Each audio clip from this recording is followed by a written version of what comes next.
is falling. And we can tell by the radar pictures that we've been showing. You know, it's raining very hard. And it's so loud. And yeah, you can hear the. And it's still bringing down trees all over the area. Here's another look at one that we found that we had sent to us on Facebook. And we'll take a look at this one. Here we go. This is video of a tree down Maryland Drive. Thank you, Robert. Look at that. It's on the roof. Like the. Yeah. Maryland Drive, and it's on the. Looks like it's resting on the house or on the garage. So that can happen too. Yeah, a lot of times, as we say, the ground gets saturated with all the rain. The roots just simply can't hang on during the strong hurricane force winds. You know, also, we're starting to see more now of these pictures and videos from our Facebook friends in the past hour or so when the winds have really started cranking up. So most of the day we're okay as far as damage, but now when the wind is really roaring, as landfall is probably within 3 hours away, we're going to start seeing more of those pictures. We're in fact hearing our own building, which I think is pretty well built, but we hear some creaking upstairs in the upper reaches, and hope that everything is secure because we're right down here. Counting on it. but yeah, and that's bound to, and just imagine, you know, in a house that maybe is not a wood frame type house that, you know, in pretty good shape, but people have chosen to stay where they are. That's got to be a little bit disconcerting, hearing the structure stressing like that with that high wind. And I can remember that well during Allen. It was very scary, and so you know, just it might be a good idea to get to a place within your house of safety, just to be on the safe side, like a bathroom. Especially right now. Yeah, right now. Especially right now, as we're probably seeing the worst of this. You know, all day long we're talking about as the storm and moves toward eventual landfall, that it had to pass us here in Corpus Christi. And I think this is actually it, passing us now on the way to its final destination. Could be. And that's why we're seeing some of the worst. In fact, when we see that the eye of the storm again, probably that red area right outside the eye is probably right around here. Right around here, as it's going a little bit farther to the north of the city. Because you can see, like, if we look behind us, there are a couple of trees behind us that we can see through behind the TV set, and they're really starting to pick up. Well, even with the creaking there, and I was wondering last hour or so, what is that? And it's what any building does when you face those kind of winds. It almost doesn't matter how strong it is. I'm sure this building is rated pretty well, but now, you can see the red there is parallel to Corpus Christi. You know? And so that's, I mean, but that's moving, but it looks like when it, yes, we're getting the eye wall for a period of time, but it looks like the eye will actually go over, as we thought, in Rockport. Yeah, right close to it, yeah. So we'll have the new information. In fact, we should have it momentarily here. I might go back there and see when it comes out and see if we can go do, Bill. Go do what I got to do. Yeah, go do what you got to do. So will we. We'll be back. No, just kidding. We've had power outages. The last update that we had, it was, am I reading this right, Carlos? 39,000? Yes. Like that? Now it's 42. Okay, so the last update we had was 39,000. We now have 42,000 without power. There's a lot of people on the island there. Yeah. Pretty much it's all that red the whole area. island, right? And I think it's the Port dots. A? I can check and see, but I think it's just the dots that kind of represent. Carlos, fill us in on this. Is it the red? Does that mean that the entire area is? Yeah. So if you see red, it's out. Yeah. So you see all that. That means that all those people, the ones that are filled in red and the dots, mean that there is no power in that area. 42,000 is the count right now. Of course, AP, they can't send anybody to go try to restore the power at this time. But as soon as it's, especially now, but as soon as it's safe, what's wrong? Yeah, power's out in parts of the island for sure. But as soon as AEP is able to, as soon as it clears somewhat and AP feels it's safe to put their crews out there, they are going to get out there, which means we're going to be uncomfortable. Well, you know, and again, for some patience. time, but Patience is the yeah. word being. As it is, they're not going to send anybody out. And after the storm makes landfall, and if as forecast it just spins and spins and spins, and it rains and rains and rains, and that's what they're saying. They don't know when they'd be able to get out there. They can fix it, but they may not be able to get there.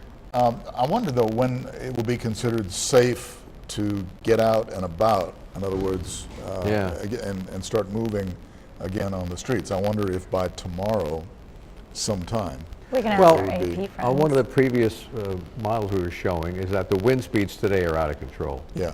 Tomorrow they're more manageable. They're only, I think, tropical storm force winds. Those are still pretty high. But though, it's right? still Like pretty bad. 80s. And Yeah, then but you on can- Sunday, they're down into the 20s, which we Okay. have managed before. But maybe So- by tomorrow they can start moving around and start addressing, the worst issues, the worst damage issues. Especially if the big rain doesn't start until that thing parks itself. So, I think that's an interesting thing also. I don't know when the big rain's going to start. Is it after it makes landfall, then stalls and starts spinning on its own? That's my take on when it's really going to start raining. So maybe they can get a little bit of work done before then the big rains come. Are we still on air? Okay. Yeah, okay. we're just So we're yes, not we are. we're just not seeing any monitors here because we took a There we are. pretty good hit. All right, look at. These are your Not maps, sure what that was. Carlo, Okay. Bill, these are Yeah, your... still waiting for the updated information. Okay. I'm waiting for the mileage on the bottom to change to 40 because if it's been moving northwest at 10, it'll be down to 40 miles. And again, we're now going to discount the 20 miles from the airport to the shore. And so if we see a 40, that means we're about 20 miles away. That's right. And that 20 miles is not At 10 that miles far an away. hour was 2 hours. Yeah. So And we're again, looking we're about talking 8 about o'clock. 6 o'clock as Yeah, we yeah. spoke earlier.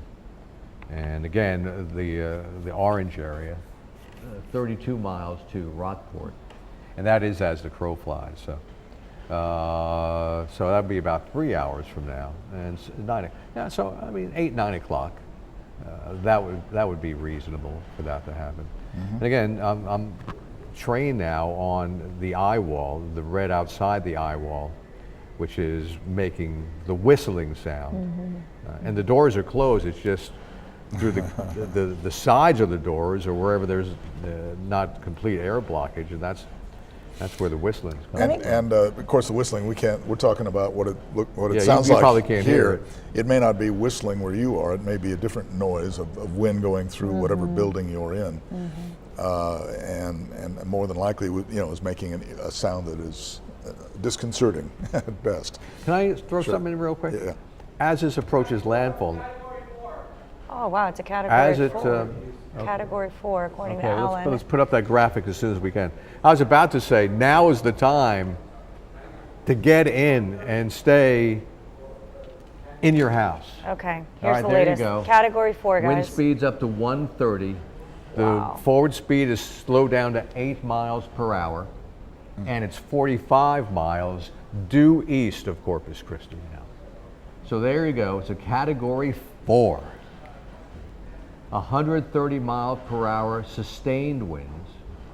The movement has slowed down to 8 miles per hour, still moving northwest, and 45 miles east of Corpus Christi. We mentioned earlier, you mentioned a couple of days ago it could turn into a 4. And now this will go down in history. I don't know what it's going to make landfall as, but this will go down in history as being a Category At one 4 time. approaching Yeah. approaching the area. Now, I can't remember off the top of my head, but did Celia ever get up to a 4 and then go in as a 3? I don't believe so. I think it peaked at 3, right? Yeah. We were not around at that time, Right. but I think it was a 1 for Yeah. a long time, and then it went up to a 3, and that was a wind event. Yep. Almost exclusively. This is a double-barreled threat, as we're talking Yep. about, and the wind may not be the worst of it. The flooding as a result. May But be the Bill, worst. typically, doesn't a storm, well, not typically because they're all so different, but a hurricane, it's strong and it starts, let's say, for example, Katrina was a 5, landed as a Right. 3. We've seen this storm go up you know, tropical storm, then it was 1, 2, 3, now 4, and then it can decrease? Well, as it loses energy and shallower water things, the deeper water can hold more energy. Shallower water, even though it's warmer, may not hold as much. And once it starts approaching land, it's going to lose even more energy. Something Neil Frank, the famous hurricane guy from several years ago, told me. He said hurricanes, or any storms for that point, but hurricanes are like those figure skaters that go into that spin. They can't keep it up. They lose energy. They're gonna, and then they might pick up again, but can't do that forever. They slow down and then they pick up again. Same is true with hurricanes. And they get their energy from the sea, from the heat. Right. Okay, let's go back. We have established, I think, better audio with Michael Crow at the corner of Everhart and Holly. Stand by. Category. All right, guys, again, we are here at Holly and Everhart. Again, we're talking about degrading conditions here, as we've just seen RV, of course, upgraded. We are seeing definitely some strong bands of rain coming through right now. I'm going to step out and take you with me here just so you can get a look at what we're dealing with right now. We are, again, sheltered by this building, the winds coming from inland that are just so strong, just whipping around you right now, and these bands of rain coming through. I can see one actually coming in the distance right now, and it slacks off and then comes back. But again, very strong wind right now. We're in Corpus Christi proper. We came over here because of a Facebook post on the Channel 3 Facebook page, just talking about one of these stoplights blew down here. We were looking at the picture of it earlier, in a testament to the winds. Somebody has either come by and cleaned it up, or it's actually already blown away. There's only light yellow debris there left over, but strong rain, the band coming through right there, and really strong wind. We've been watching pieces of sheet metal, pieces of plastic, debris from garbage cans kind of trundle by us in the road here with the wind. So very strong conditions here. There's definitely an element of danger. That's why we're sheltered behind this building here that you can't see behind the camera, to make sure that we're out of the way. We are actually seeing some people braving the elements right now. There's another kiii truck driving by right behind us there.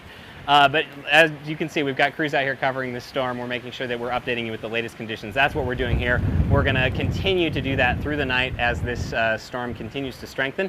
But for now, we're going to send things back to you in the studio. Michael, if you can hear us. Yeah, we'd like to know a little bit. Are you still seeing cars and other traffic going on behind you? I only caught part of that. My phone's a little spotty, but I think you said something about traffic, and there has been some. There is actually, you know, in the last hour or so, we've actually noticed more. You can actually see there's 3 or 4 cars pulling up to this intersection right now. There's definitely parts of town that are quieter than others. We were at the Oso Creek area, I guess maybe 2 hours ago now, and it was very, very quiet, only a couple cars coming past. But this intersection, Holly and Everhart, we've been seeing a pretty steady stream of traffic. It's light compared to a normal day, of course. People are staying inside, they're staying out of the elements. But there are some folks that are out here braving it right now. What they're up to, I could not tell you. We're seeing, though, a lot of really heavy-duty trucks coming by. That seems to be kind of the folks that are out right now. But actually, you can see some of that debris blowing behind me. We've got paper and stuff. I just saw it in the reflection of the window there. But so there's definitely some strong wind. When we were driving around in our SUV to get over here, we could feel it rocking back and forth. We were crossing the bridge over there, Oso Creek, that area, and we definitely felt the winds there where it was very strong. So depending on where you are, depending on what is sheltering you from the wind, right now we're under an awning. You're definitely risking it if you're venturing out, as many of these folks are. So one can only guess the reason right now. That was going to be my next question to you, Michael, the idea of driving, because those of us who have not been out in this, I'm curious what it's like driving on the street with winds that strong. Do you actually feel your vehicle in control, or do you worry? Yeah, I'm sorry. I think I'm losing you again. I just heard something about driving, but there are people out here. It's just, as to what they're doing, it's anyone's guess. The demographic is definitely very large pickup trucks that's out here right now. Those seem to be the people that are confident enough in their vehicle to brave the conditions. And there are parts that are worse than others. We're, of course, staying away from standing water, especially any running water. It only takes a few inches to sweep a car away, so we're not going through any of that. But we are seeing ponding at parts. I mean, the rain for the last hour or so proper in town here has really slacked off. Now we're seeing a pretty heavy band move through. Like, it's gotten noticeably darker here just since we've been talking here. and we're starting to see kind of these edges of the parking lots fill up with water in the drain. So it's probably going to, I mean, without a doubt, going to get worse before it gets better, and we're seeing that come on and off through the night here.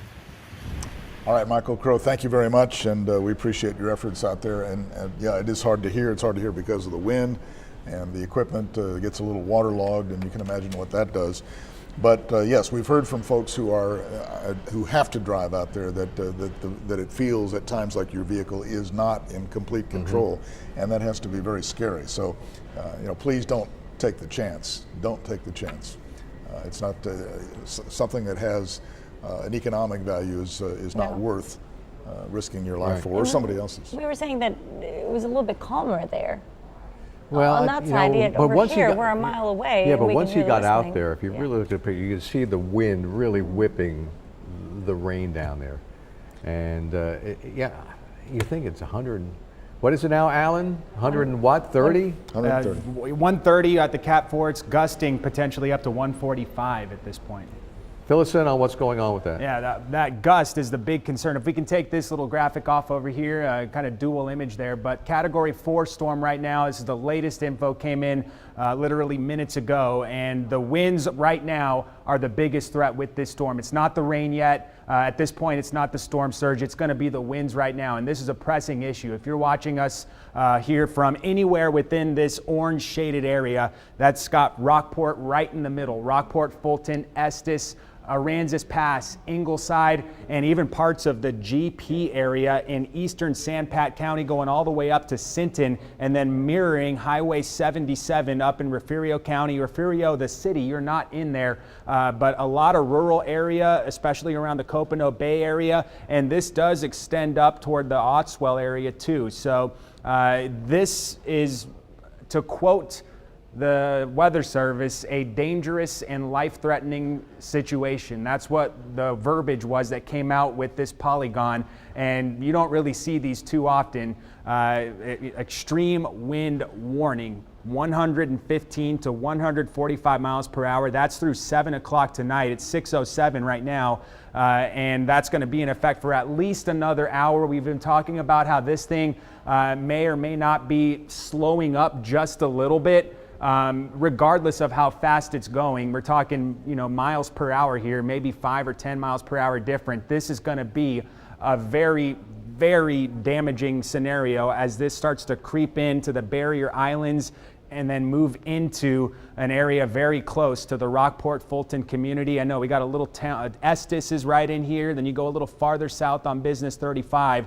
And you got Aransas Pass in there, Ingleside. You're going to be bracing. If you're watching from Ingleside right now, you need to be sheltered, hunkered down, all up and down Business 35, basically between Fulton and Ingleside. That's going to be a really, really hard hit area. And then going inland further, the winds will then expand. You saw how far in that polygon went all the way up to basically Highway 77, and that may need to be expanded further if this thing can hold on to its strength as it moves in.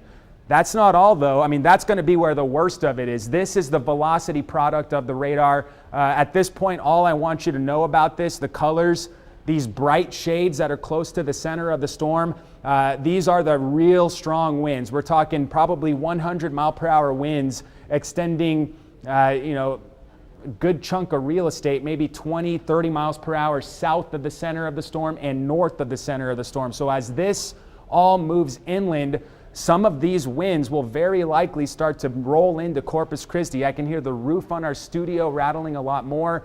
The wind speeds are picking up. You could hear Vess over there saying about the whistling. I was thinking of another adjective, howling. I mean, these winds are going to be strong as they come in. They're going to be hurricane force, and they're going to be Cat 2 hurricane force for a wide swath of real estate here as this eye wall. That's where the strongest winds are. The eye wall, the area around the peaceful center of the storm, as that starts to move in, I mean, it's going to get windier here. It's going to get windier in Corpus Christi. The winds are going to pick up. I wouldn't be surprised, and I think we should be prepared for the potential of getting up 90, maybe 100 mile an hour gusts in Corpus Christi, especially if this thing, and it does look like it wants to kind of turn to the north. We had been picking up on that. That also may be a lack of forward movement, and it's just kind of wobbling out there right now. But if this thing, for whatever reason, gets a little bit farther to the south, we would be right on the southern flank of some of the strongest wind potential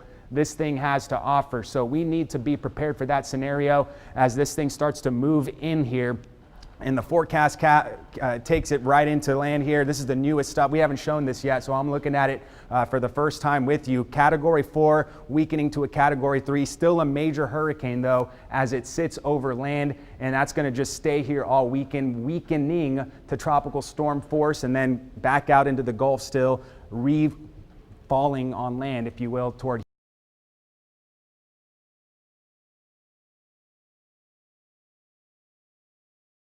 Houston. That's the latest track. Really hadn't changed a whole lot other than the intensity that we're seeing right now. So again, that's the latest Category 4, 941 on the millibar pressure. I know Bill likes to use the inches there, but we're talking some seriously strong winds. And that extreme wind warning is no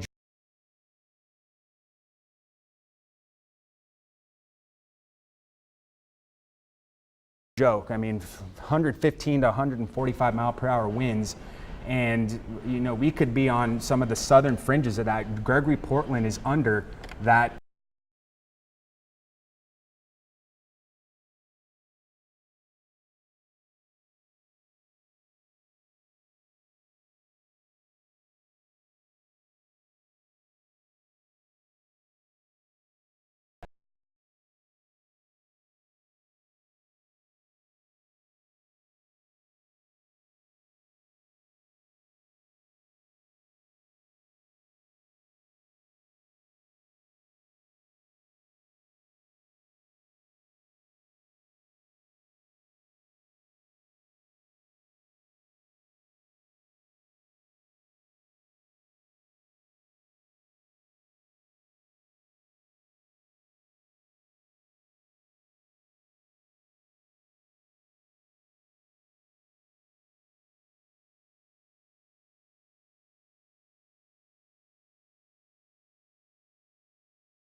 Includes everyone that we saw on the streets and of Corpus Christi. That's not good.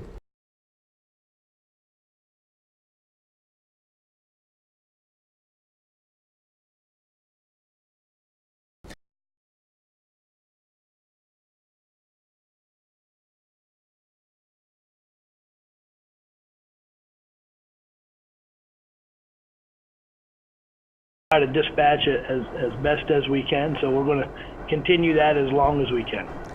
How would you assess the situation in Corpus Christi right now? We've heard, number of trees down, power lines down. Obviously, a lot of folks up to the last report was 42,000 without power. It may have gone higher since then. But how would you assess things right now? Well, certainly, I highly recommend people stay in the house.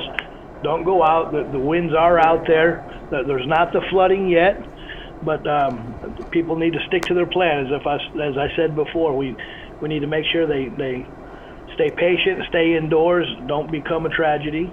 You know, most of our calls at this point are alarm calls or debris calls or welfare concerns, people calling from out of town who are trying to get a hold of their family members.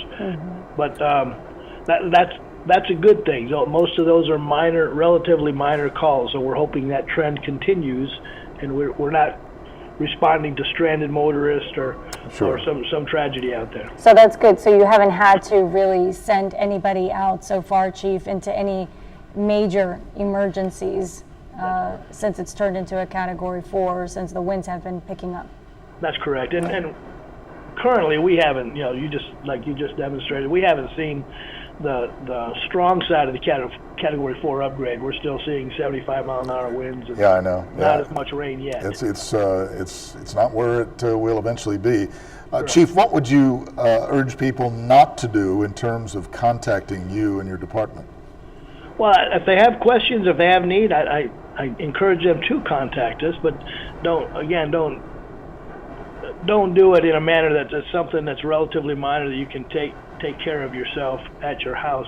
What I urge people to do right now is to not look outside and say this is just a 75-mile-an-hour windstorm, not unusual for Corpus Christi, and to get a false sense of security, and then start re-engaging as if it were a normal windstorm. It's not the case. Right. Again, this is the time where we've said to be patient, and this is what we're talking about. And Chief, you were saying that some of the calls that you're getting into Metrocom is folks who are trying to maybe get a hold of relatives. Obviously, calling 911 is not the way to do that. Do you have any advice on what's the best way to deal with that or approach that? Well, I mean, if I suggest first that they exhaust all measures. If they have other ways, if they can text or whatever they can do to get a hold of loved ones. I encourage them not to call somebody else to drive to check on their loved ones. We are not responding to those types of calls right now, but again, I understand the people's concerns, but at this point they just need to keep trying on their own, and hopefully everybody's okay out there. All right, Chief, so far we haven't heard that we've had any injuries or worse as a result of this. We hope that continues to be the case, and as you were talking about earlier, that continues to be the goal, right?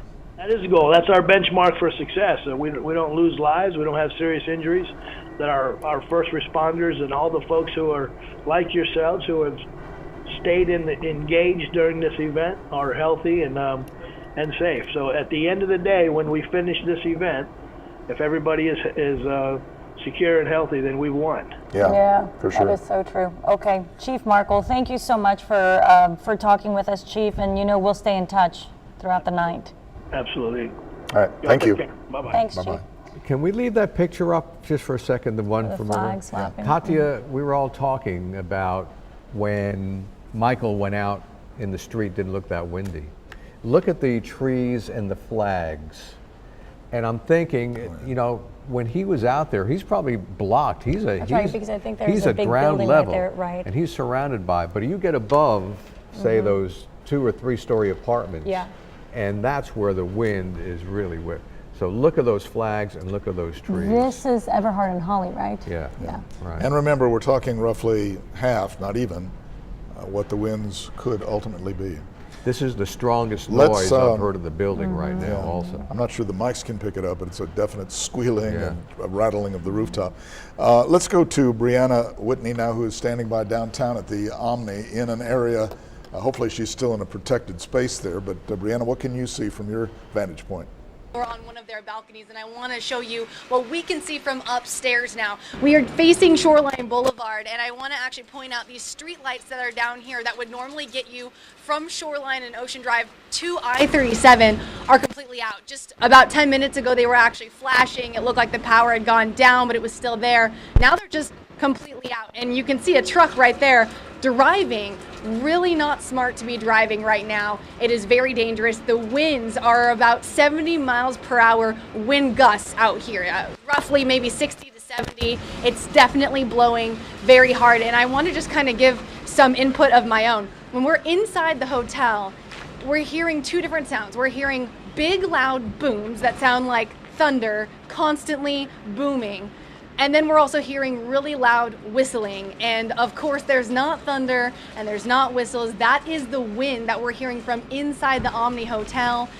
It is very loud and it's very eerie because it does sound like a thunderstorm, and yet it's not. So we are monitoring the situation from over here. Luckily, anybody who's in the Omni Hotel is safe. It is a complete concrete building, and that debris that we actually saw flying in the roadway earlier wasn't from the hotel. It was from a building that was across the street. The Omni Hotel employees took care of it, though, to make sure it was out of the roadway. But the hotel is suffering some damage. The 11th floor room we're standing at actually has water that's seeping a bit through the ceiling. It's not severe, but they are dealing with that. A lot of the employees, though, here to make sure that people of media and guests that are already in the hotel are safe because they aren't letting anybody else in. But that's the situation from our perspective here on the 11th floor of the Omni. We are monitoring the situation here in the Gulf. You know, the water is very, very choppy. Obviously, we're seeing power outages on the street with the street lights, which is making it even more dangerous to drive than it already is. But we will continue to be here. We're going to check back downstairs and see what the wind situation is like down there. But 60 to 70 mile per hour gusts, guys, it is very dangerous. Reporting live from the Omni Hotel tonight, Brianna Whitney, 3 News. All right, continue to be safe for us, Brianna, and thank you for those reports.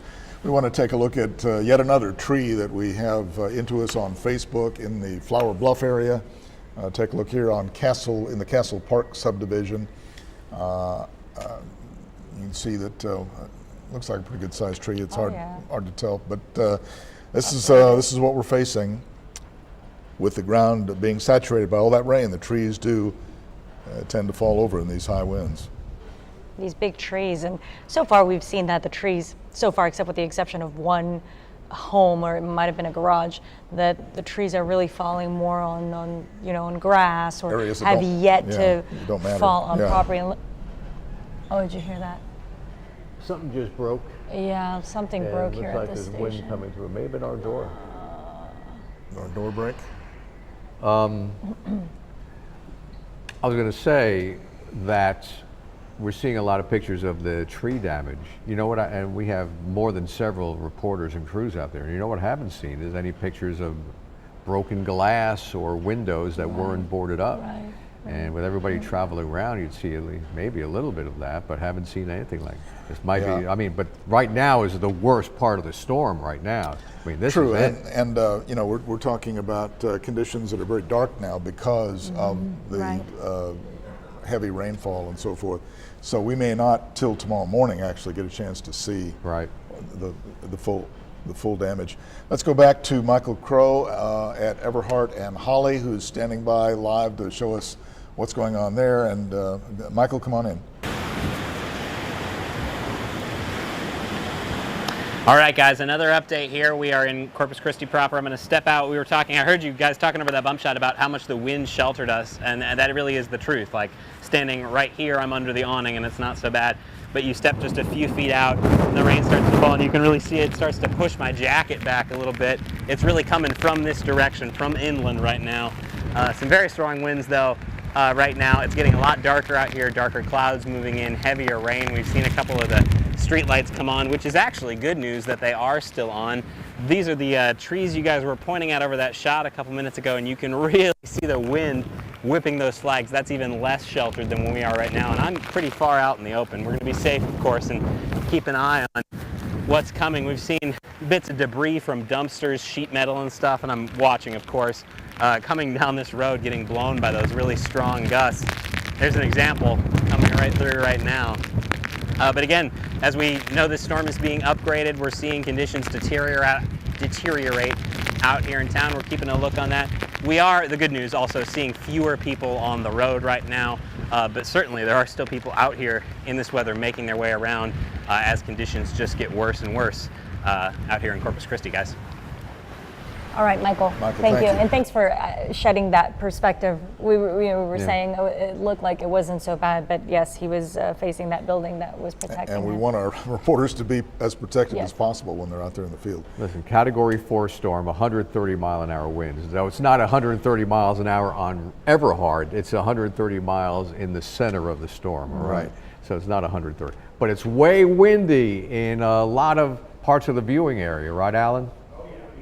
Wind, and the wind right now is for sure the most concerning part of what we're going to be going through when this storm moves inland. The rain's going to be later. Right now the concern is the dangerous high amount of wind that's going to be moving into Rockport, Fulton, the Aransas County area, and then into Refugio County, parts of San Pat County too, and Calhoun County. The 130, that's a sustained number. The gusts could get up to around 145 miles per hour. And another thing that I noticed on the update, Bill, I don't know if you mentioned it, but we were talking about the slowing of this thing. It's now moving a little bit slower, 8 miles per hour. So we were eyeballing that. And it turns out that that is true, that it has slowed down its forward progression here as it starts to get a little bit closer to land. This is the big concern. It's this orange polygon right here. It's focused right over the Rockport Fulton community. It includes the areas around Copano Bay and extends all the way up to near Seadrift. If you're in this orange polygon, the time to act and not be outside or doing whatever you're doing, you got to be aware of your surroundings at this point. You want to get into an interior room. You don't want to be around windows because if there's debris flying around and something hits your window, you don't want glass shards getting into your face, something like that. I mean, I would recommend and urge you to get into an interior room. You don't want to be by a window at this point when you're talking about 115 to 145 mile per hour winds. That's like tornadic level winds here that are going to be moving into the Rockport Fulton area. I keep referencing that, but you go down south here, this 188 Business 35 corridor, and that extends down into Estes, Aransas Pass. You go farther down into Ingleside, and then you end up in the GP area, extending out into the wind farm location just north of the Back Bay. So those are the locations that we're talking about. Those are the areas that are going to need, to hunker down right now. And it's going to be a long night for a lot of people, especially within this area. And this is focused on the landfalling area of what is right now a Category 4. Very powerful and dangerous hurricane. So we've been talking about where the strongest winds are. Zooming in here, it's the eye wall and the areas that extend out from that. So I put a rough circle on it, and that's where I think we could easily see 90 to 100 mile per hour winds, and then greater as you get into this eye wall area. That's why the forecast advisory, that excessively high wind warning, is where it is. It doesn't extend down into Corpus Christi. The winds relax a little bit as you extend out from the center, but this eye wall, we were talking about this before noontime today, the potential for this eye wall to come in and cause some serious concern here, and it looks like that is going to be happening, and we could be on the southern flank of it in Corpus Christi, meaning we could expect at this point 90 to 100 mile per hour winds, and I don't think we've seen anything like that here in the recent past. So barring tornadic activity, very isolated, very strong winds. This is going to be a widespread event we're talking about here. So Harvey now getting very close, likely about 30 miles or less off from Rockport, that part of the shore there. It's going to get to the barrier island first, San Jose Island, but then it's going to move right into Rockport, Fulton, and that's where the concern is right now. After that, we're going to start to worry about the rain because this thing's going to move in, it'll stay strong,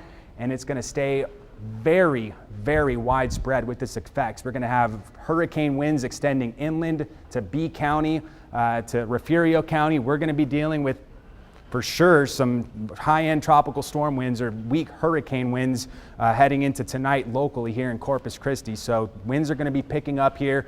We'll get a rundown of where the winds are sustained highest right now, gusting.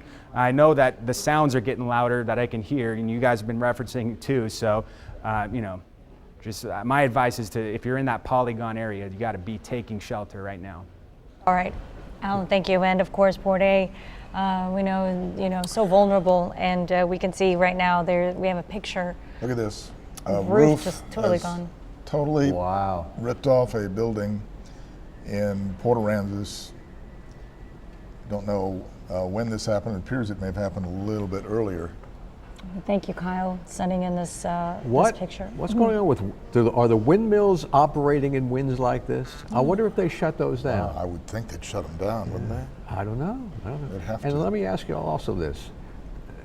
downtown near the Omni where Brianna was, is the Orion's Belt statue still there that had the moving parts?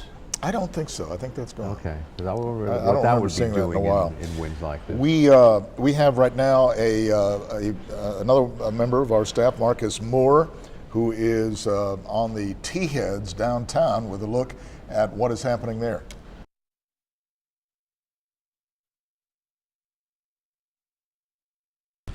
Well, good evening. We are right here just outside Landry's Seafood here along the Shoreline Drive. This storm is certainly very strong and it's moving pretty quickly here. And these are the conditions that we've been experiencing all afternoon and evening here. There are moments where it will get calm, and relatively calm, I should say, and it's continuing to rain, but then those strong bands come through, and that is what is causing these trees to wave in the wind. And you also see the waves just behind me here that are crashing up against this wall. And you know, it's difficult to show in the pictures here how strong those waves are, but as they hit the wall and that water comes, that cascade of water flies into the air and goes across the camera there, you get a real sense of how strong the winds are here and how hard those waves are hitting this wall. Authorities say that this storm could bring about catastrophic wind damage, but not only are they worried about the wind damage, but the storm surge here, as well as flooding. And you know, there are numerous parts here in Corpus Christi that are prone to flooding, and those are the areas where they urge residents to evacuate. Hurricane Harvey certainly making his presence known here tonight. Marcus, thanks very much. And you're looking now at a live picture of our tower cam at a little close to Everhart and SPID. This is SPID looking, what is that, east toward the beach? Looking east toward the beach, yeah. Yeah, okay. So you see there, no one, fortunately, out on the road. And Not a one. Yeah, and it was, it's clearly raining, but it's hard to tell from being so high up, just, you know, what it's like down there. But obviously, the winds picking up now to a dangerous level, and it's not done yet. We're still headed toward that category, that minimum category 4 level of 130 miles an hour with gusts quite a bit higher, of course, gusting up to 145 miles an hour. So Carol Murphy with the Good Samaritan, Yeah. we talked to her, and wonderful, Yeah. wonderful person, Carol Nice Murphy. lady. Yep. With the Good Samaritan says that they currently have over 250 people at the Good Samaritan shelter. Actually, they went out earlier to pick up people who are on the streets, and they are still taking people in.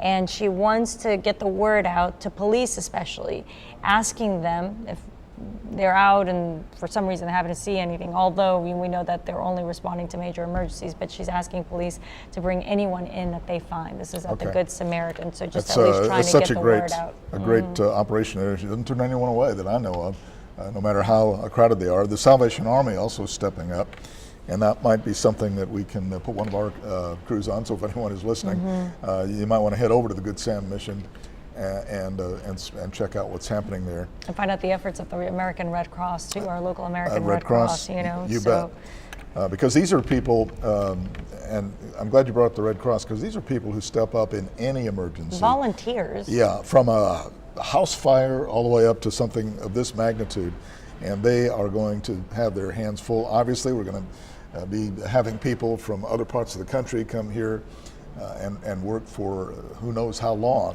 to try to get people back on their feet again. And of course, the other angle that we will eventually be delving into is the insurance angle, because for all the property damage, we've got everything, I'm sure, from down fences and broken windows and damaged interiors and the water damage and whatnot. You're going to have insurance adjusters coming in from all over the country, as they did following Hurricane Allen, I remember, in 1980. And you're going to have them coming in from elsewhere. They're going to look at the situation, assess the damage, and hopefully, eventually, write you a check for whatever the cost to repair, minus a deductible. And that's the way it works. Things get repaired, people move on, and hopefully learn lessons from what happened this time. I really hope. Go ahead. Can I reiterate? Yeah. Right now is the worst of the storm. Right now, again, If you're home, hunker down. Somebody made a comment earlier, don't look outside, just stay inside. Watch us, but and don't even think about going out. And I hope those people who were out earlier are back home. I was very encouraged by seeing the Empty SPID. and empty parking lots up and down there. You want to update the Again, power Category outages? 4, 130 mile per hour sustained winds within the storm. We're seeing very strong winds here and heavy rain. And again, the high wind advisory going on over there in Rockport, Aransas, and San Patricio counties. 52,000 right now without power, 52,000 people Wow. without 52, power. yeah. And we have a map of the counties. Okay, the ones shaded in red, that's over 10,000 customers without power. What about blue and green, Carlos? Okay, but for sure over 10,000 in the red areas. Well, red's an green oasis. is 1,000 and 2,500 is the blue.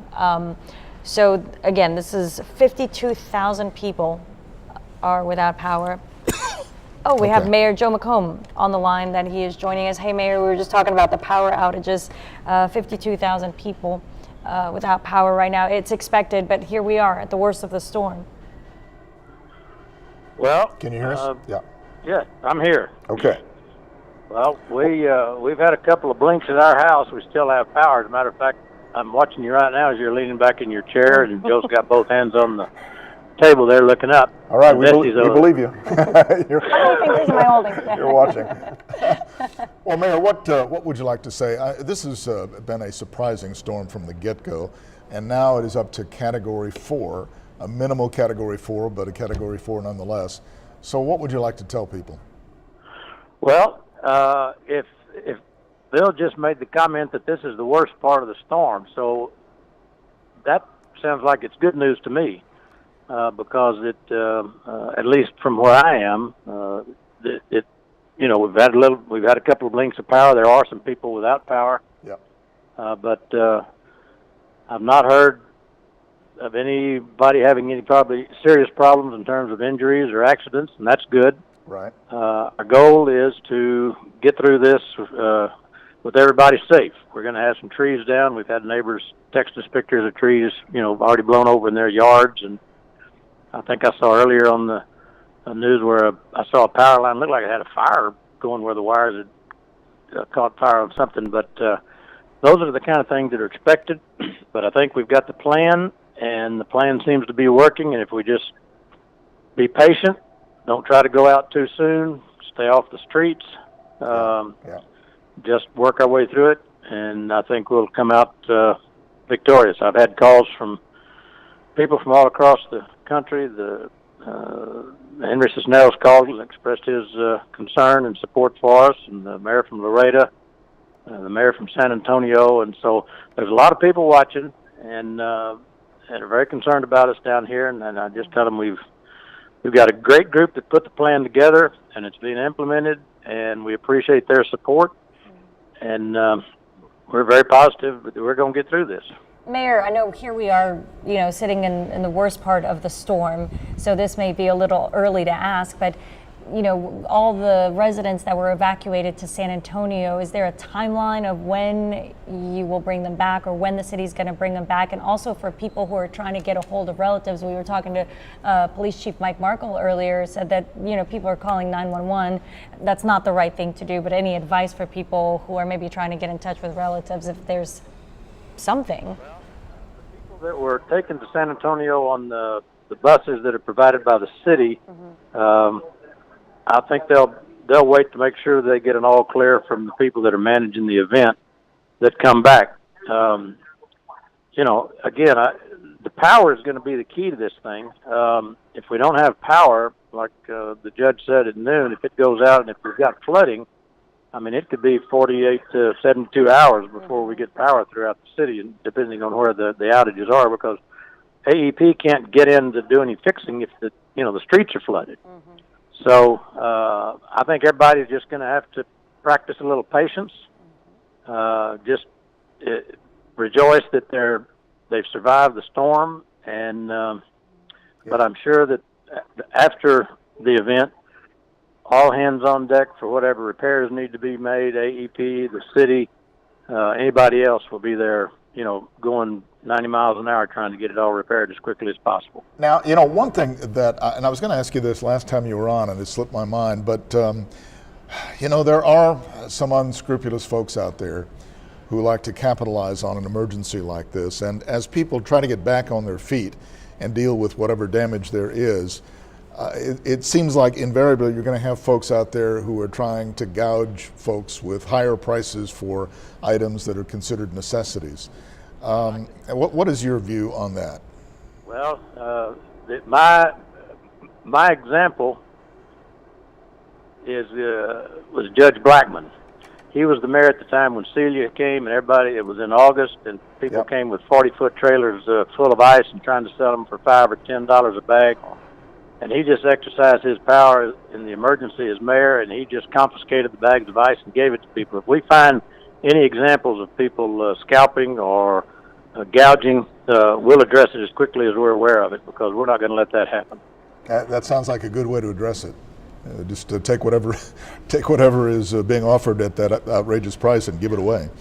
Now, what we really are going to have to pay attention to is that, if substantial damage is a lot of homes, that you get a lot of these fly-by-night contractors that come in, but we'll get with the city building department and the permitting department, and we'll post numbers. We'll do something to do as much as we can to protect people from getting taken advantage of. I can assure you that they're not going to waltz in here and try to take advantage of the citizens of Corpus Christi. Well, very good. That's a good statement. I like that. Yeah, very. I don't think there's any room for misinterpreting that. Nope. Pretty clear. To the point.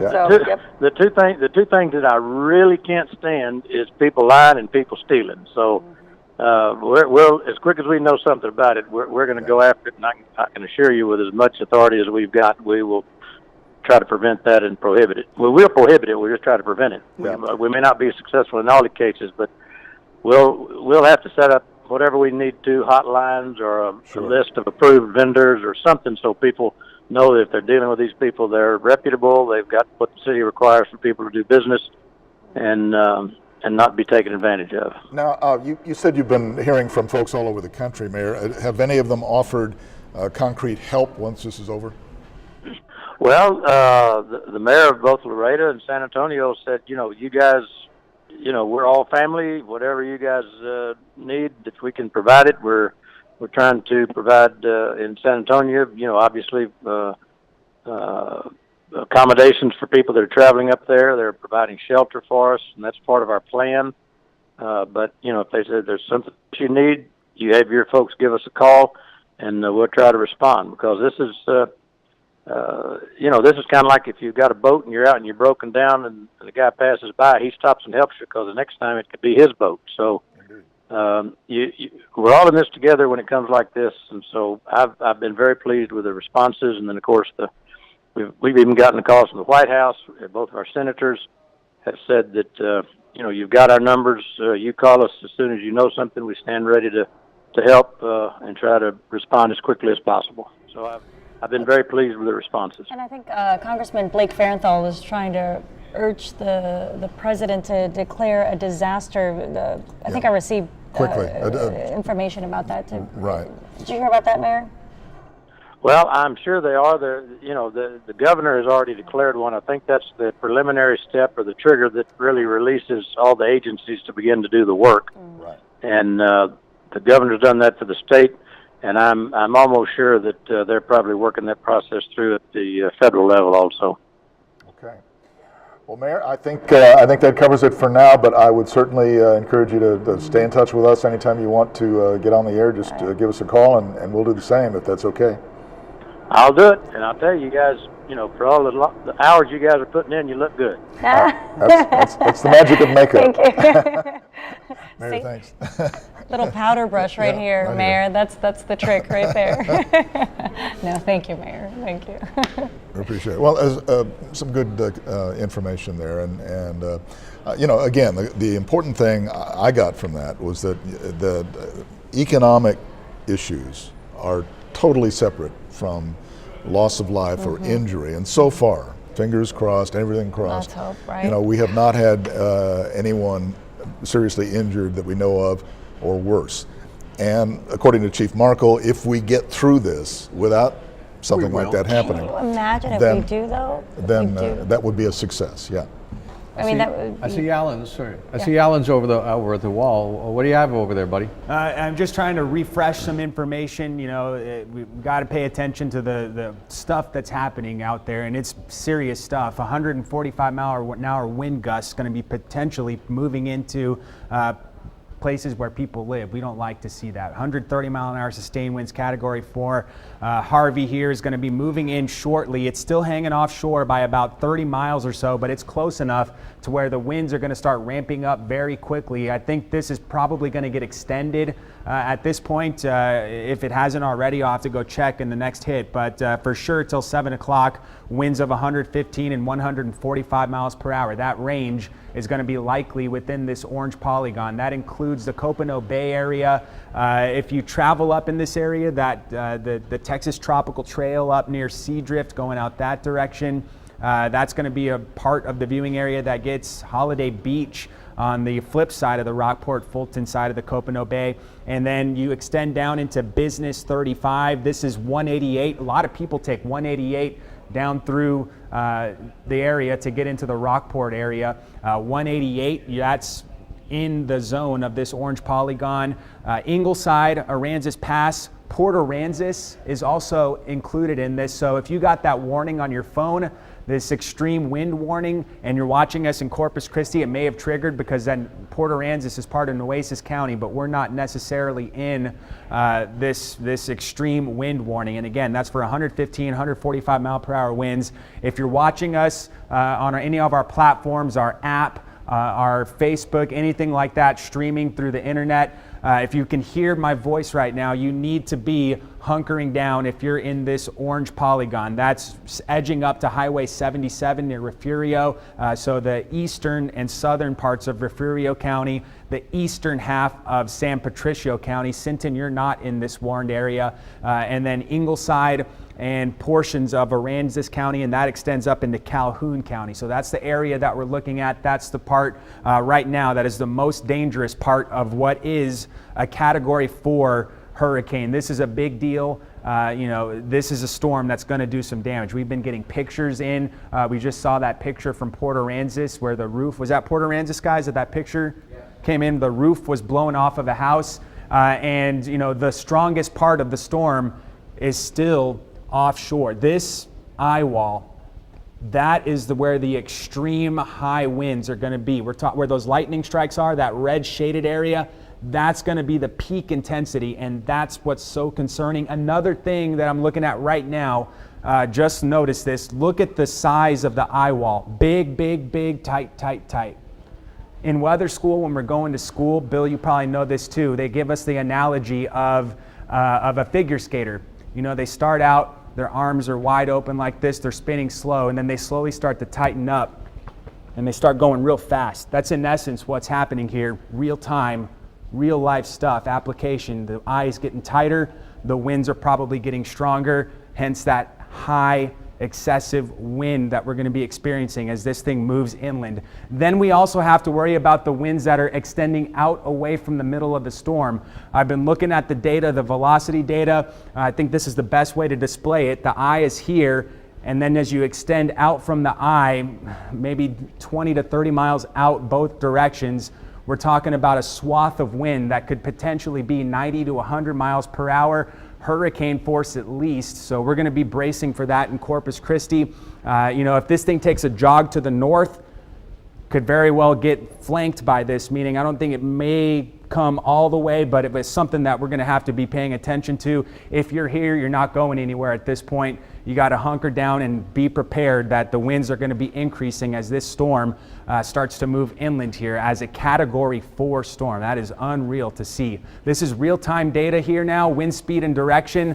Good to see the Rockport sensor is still up, 51 right now out of the north. 62 mile an hour sustained winds at Naval Air Station. Kind of getting curious about this because I haven't seen much updates, so we've been hitting power hits So I'm not too sure on the exact numbers, but the winds are going up. Hurricane force already at Flower Bluff, the Naval Air Station. And again, the track is going to carry this into the Copano Bay area today, into tonight. And this is startling when you look at this. A lot of times these storms, they'll go in and then they'll be done. They'll just go on their merry selves and be out of here. But this one's going to go in as a 4, weaken to a 3, and then still be Category 1, producing 85-mile-per-hour winds as late as Saturday afternoon, 1 o'clock. And the placement of this is still affecting people that can hear us and see us. We're talking B County, potentially Refugio County, and Goliad, the Goliad area, all going to be talking the potential for 85-mile-per-hour winds sustained. Then we got to note the rain that's going to be likely with this, because it's going to do an about face. May track over the same area that's getting hit hard right now. Think about the cleanup that's going to be taking place. It's going to be damage-ridden areas that this thing goes inland to and then comes back out to sea in. Tremendous amounts of rain going to be expected because of this. The reason it's not going to weaken, I think, is because its proximity that it'll keep with the Gulf of Mexico. This is its battery. You know, a lot of times you move the battery away, the storm goes in, you unplug it. It starts to lose its energy. But this is going to stay close enough to where it's going to not weaken to below a tropical storm at this point, reemerge back into the Gulf, and then another landfall in southeastern Texas, very close to Houston. This is the other story. We're not focusing on this right now because the winds are so big, but 15 to 30 inches of rain, isolated numbers up to 40 inches, and I know Bill can agree with this. This yellow shaded area has expanded hugely. Originally, we were talking about 37 to I-10 corridor. Now we're seeing a much wider swath of land that's in that yellow shaded area. So we're going to be seeing a lot of flooding after this, river flooding, flash flooding, roads that don't normally flood that you may be used to driving during flood-like conditions. Those roads are going to be flooded. So if you are, you know, I know we have crews that are going to be out. It's going to be dangerous to be driving around, especially between the roads 37, 10, and then like 77. That polygon is going to be an area that you do not want to be traveling in heading down the road. So I got one more thing to mention here. This is Category 4, but I pulled this graphic back up because we're talking storm surge now. The winds circulate around this in a counterclockwise motion. Big fetches of wind and water get shoved in to these bays right here that are on that northern flank of the storm, the right front quadrant. You probably hear that term thrown around a lot. This is why. And it's because the strongest winds, the heaviest rains, and the biggest storm surge are all found in that right front quadrant. We're talking 16-foot waves at a buoy here, 20-foot waves here in this area. I clicked on it. I investigated it. It's 26-foot waves potentially right under where Harvey is sitting. And we were talking about the motion of the storm. So the storm surge potential is highest in Matagorda Bay, where you got the biggest push of air coming in. You got the biggest push of air. You can hear some wind or something over here, but you got the biggest push of wind, of water, of waves. And so Matagorda Bay, this is down a little bit from the last time we showed this. We were looking at the new data from the 7 o'clock runs here, Eastern time. So that was 6 o'clock here local. Matagorda Bay down to 17-foot wave action and storm surge. San Antonio Bay, 15 foot, and that steps down as you get to Corpus Christi Bay, which is now forecast to be up to 8 feet. And then Baffin Bay, didn't put it on there. It looks like that's less than 5 feet at this point. So storm surge still a concern, but right now it's going to be the winds that are for sure the strongest with this system that's approaching land here as a Category 4 hurricane, Harvey, and 145 mile an hour wind gusts possible as it moves into the Rockport Fulton area. And that's big. We're gonna have a lot more pictures coming in. Hopefully you're not outside taking them, but that is certainly alarming to see an extreme wind warning with verbiage like life-threatening situation put out by the National Weather Service. Those are their words on that warning. Outside and take pictures. No, just stay inside at this point and just wait until it's safe to come out again. On the telephone with us now is Executive Director of the Port of Corpus Christi, John LaRue. John, can you hear us? Yes, I can. Give us an idea of what the Port of Corpus Christi is doing and your plan that I'm sure you've implemented by now as Hurricane Harvey moves through this area.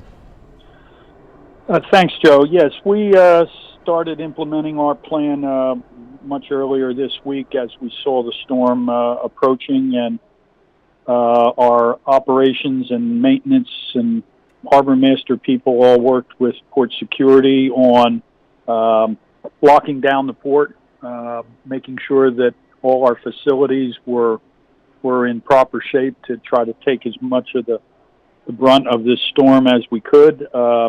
We worked with our principal customers on making sure that they understood potentially when the port might close, so that they could get the products they needed in and get the ships out before the ship channel closed, which was pilots actually stopped boarding ships yesterday on the inbound side. Right. And we sent almost all the vessels out by yesterday afternoon. Is there any way to determine how much economically is being lost on a daily basis because of this? Well, the value of the port is about $130 billion a year. So if I don't have a calculator in front of me, but if you divided Just divided that by 365 by 130 billion, you'd get what the value is each day. We are now the largest crude exporting port in the United States. We export about 320,000 barrels of crude every day. Obviously, as everybody knows, we've got 3 major refiners here that provide not just for Corpus Christi, but for all parts of Texas and on the East Coast, and even into Mexico for gasoline and diesel and other petroleum-related products. We have two grain elevators that serve for the export markets, not just for Texas, but for North Dakota, Iowa, all the states, farm-producing states in the Midwest. So the impact is pretty far-reaching. Yeah, a lot of infrastructure, and I wonder if you could give us an idea of what might be at stake here. The refineries, I'm sure, each have their own plan to make sure that any possibility of a serious accident is minimized. I'm sure they can't guarantee against it entirely, but I mean, there is so much at stake, not only economically but environmentally, right? Yeah, they've all gone into a process to shut their plants down on a systematic basis, and most of them started that yesterday. So there's nothing running at those plants that would do anything that would create any harm. And as I said, one of the things we try to do is get most of the ships that are carrying product out of the port before it's closed. A ship at a dock is potentially a hazard. It could break free. It could bang up against the dock and puncture. So there's no benefit. Most ships and captains would rather ride out a storm out in the sea and be able to avoid things than be stuck at a dock where they're a prisoner. So I think there always is a chance for some spills and for some hazardous materials to get in, but I think we and our customers have taken all prudent steps to make sure that doesn't happen. Okay. Well, John, listen, I appreciate the update from the Port of Corpus Christi. We will stay in touch if that's okay, and please let us know if there are any changes. Okay. Thanks, Joe. John, thank you. John LaRue, Executive Director of the Port of Corpus Christi. So Sean Kelly, meteorologist Sean Kelly, he is, we haven't seen him on air because he has been behind the scenes and he's been doing a lot of stuff, a lot of things on Facebook, but he joins us now live outside of our studios. What are you seeing out there, Sean? Well, hi Katya, Joe, Bill, Alan in the studio. I just want to start by saying I've been through Sandy up in the East Coast, but this is a complete, whole different entity here. We're talking about a Category 4 storm. We're talking about winds in excess of 135 miles per hour. Maybe not here in Corpus Christi just yet, but we are certainly going to be looking at the sustained winds exceeding 100 miles per hour, not only for a short amount of time.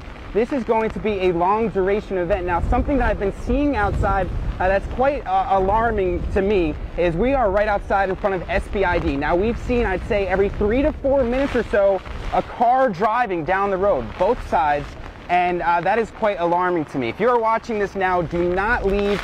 It is kind of too late to evacuate. It will be dangerous if you head out onto the streets right now. We are looking at now, from this point on, over the next 12 hours, the strongest winds in the storm. Though here in Corpus Christi, I talked to Alan Holt about this earlier, we may not be in that inner eye wall, but we are certainly really close to it, and we are just in the past 20 minutes or so seeing some extraordinary gusts to the point where I'm almost knocked at my feet, and it just feels a combo of thrilling but also kind of nerve-wracking to be pelted in the face with some of this rain here.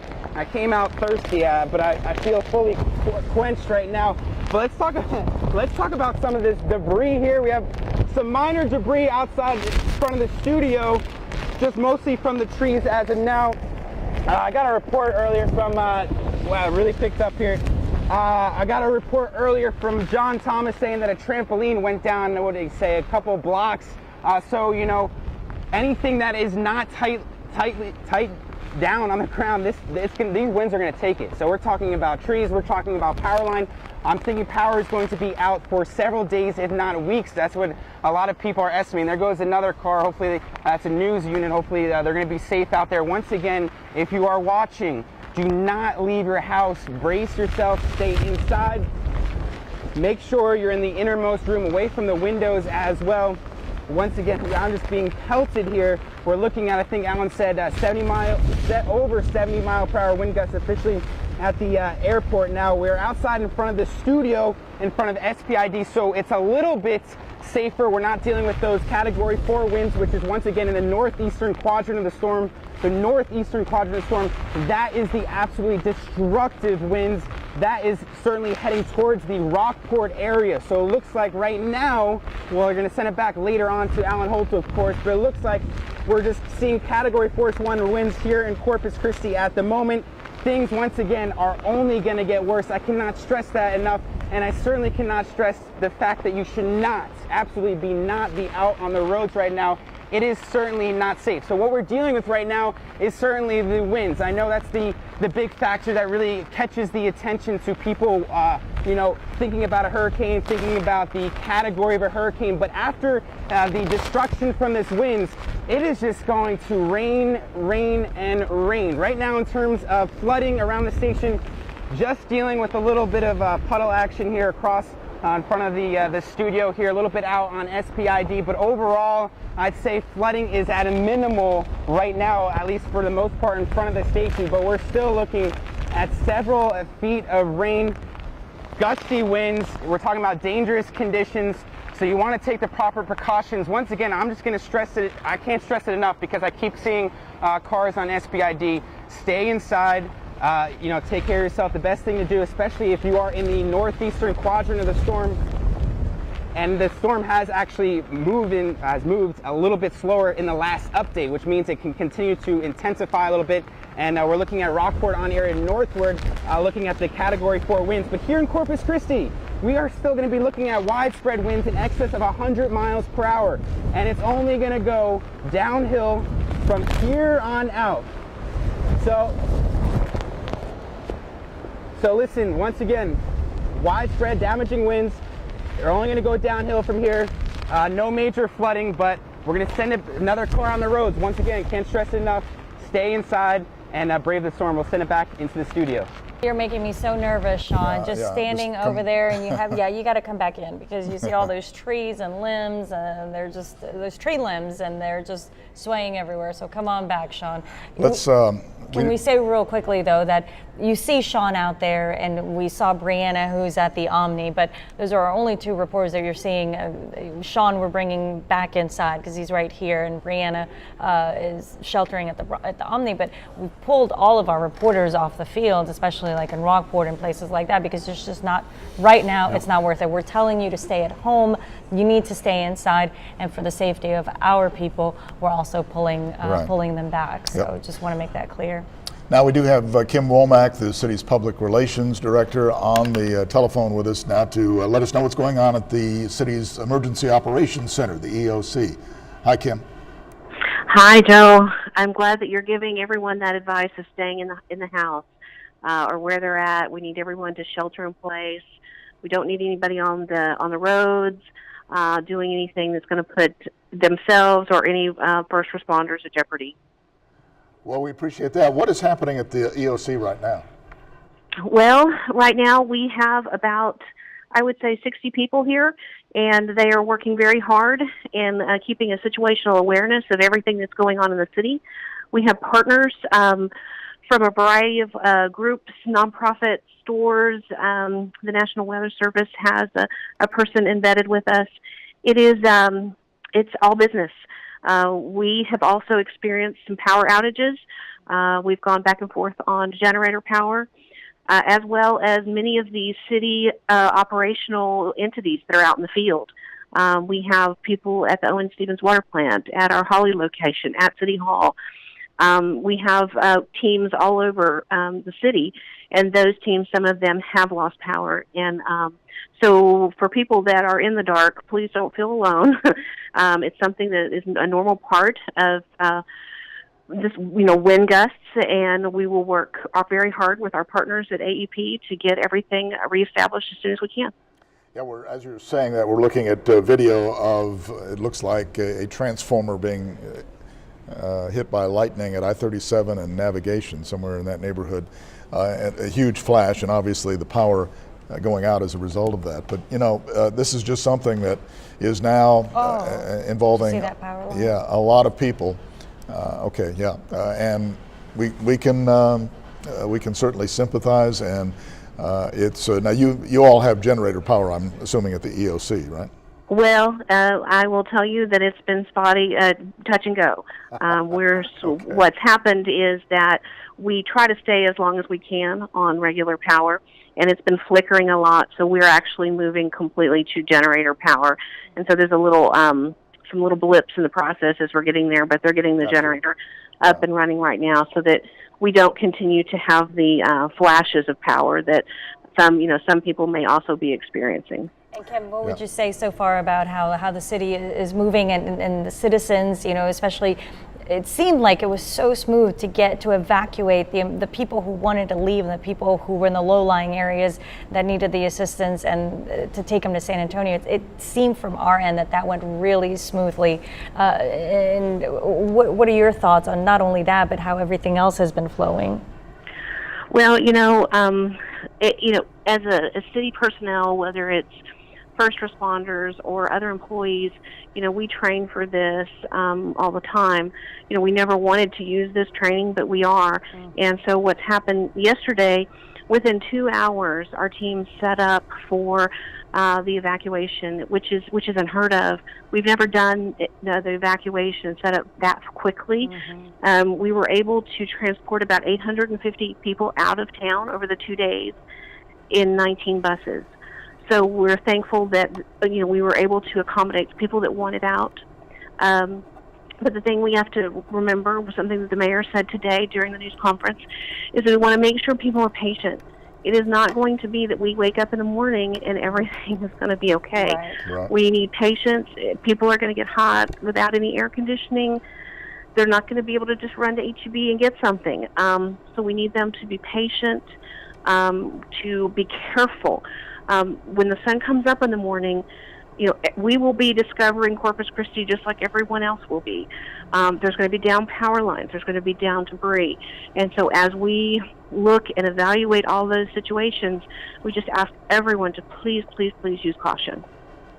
Good advice, and we hope people take heed and do exactly that. So far, it seems like people are doing pretty much. I mean, you're going to find some exceptions, but pretty much what the city officials have asked them to do. And right down the line. And I think a good example of that is the lack of heavy traffic, getting out of town, and the fact that right now the streets are pretty empty.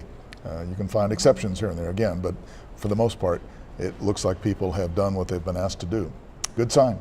Kim, I appreciate it. Thank you. Thank you. Y'all stay safe. Okay, you too. Thank you so much. Before we move on, can we show you the 7 p.m. Numbers? Yeah. We're a little bit behind on those. Okay. We're still looking at a Category 4 storm. Not a lot of change there, but 35 miles now. Your mic needs to get switched on. It's dead. All right, so let me borrow yours. All right, thank you. I'm on Joe's mic. It's on now. Okay, but I have no battery, so we'll see. I'll do this quick. It's on. All right. All right, so 130 mile an hour wind still at Cat 4, northwest at 8. Again, not a lot of change except the mileage from Corpus Christi. Take the 20 off from the airport. It's 15 miles off the beach of Corpus Christi. And landfall, if we're looking at probably still between 8 and 9 o'clock, I wouldn't be surprised. Listen, also, we're starting to see a lot more damage pictures now that the wind is really blowing.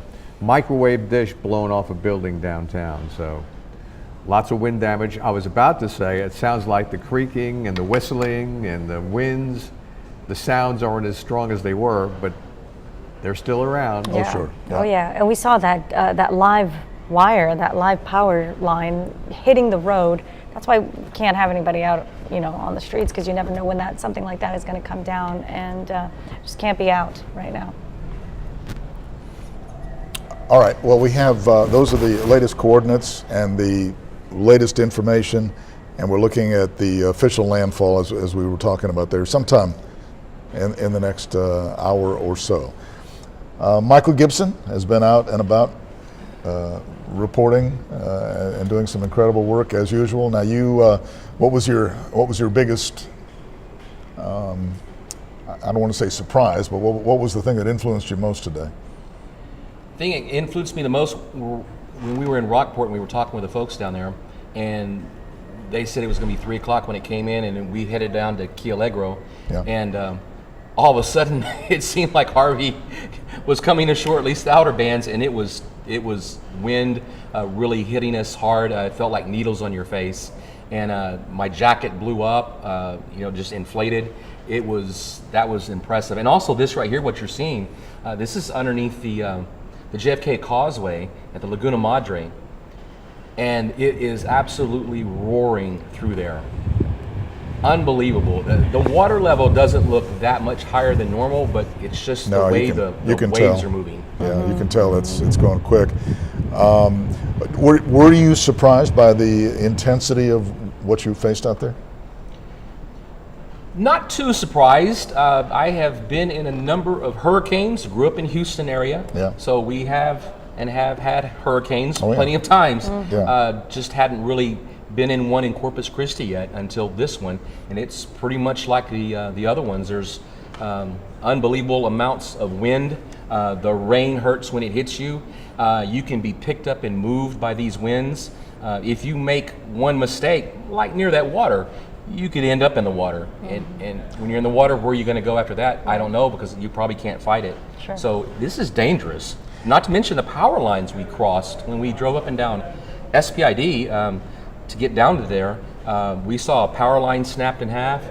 We saw signs down right here at, I believe, Airline and SPID, the Exxon station, the sign had come down. The car dealership, Chevrolet, one of their signs had blown down.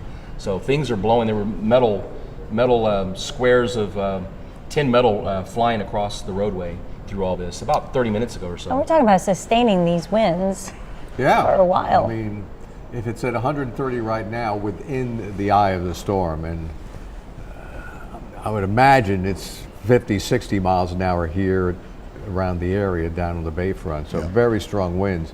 And until this thing makes landfall, we're going to continue to see strong winds. As it moves closer to making eventual landfall, we'll start seeing some weakening. But again, that would be welcome. It sure would, especially, and all week we're looking, this is the time. I was thinking about yesterday, what's it going to be like at the peak of the hurricane? And here we are, right in the middle of it. And it's bad, right? It is bad. Even a blue crab got up out of the water and took off and wouldn't get back in the water. He stayed underneath the bridge with us and the pigeons. And you mentioned the danger of getting out there in this, and that is certainly going to be true when we continue to get this rain and flooding on our streets. You don't want to take a chance of driving through water where you can't see the bottom. much less walking through. I know one of our photographers was talking that in a past flooding issue, he was walking down what he thought was a level street, but someone had taken the manhole cover off. Oh, wow. And the leg went right in the manhole cover, and luckily you didn't break a leg or snap an ankle. But it's dangerous in floodwaters, whether you're driving in them, which you shouldn't do, and you don't need to walk in them. Just wait until it subsides and go do what you got to do. Mike, were you in Houston for Allison? When it just rained and rained and rained for 11 days? I was in Houston from, let's say, 76 to 86. Okay. And I think about 4 or 5 hurricanes at least hit during that time. I remember actually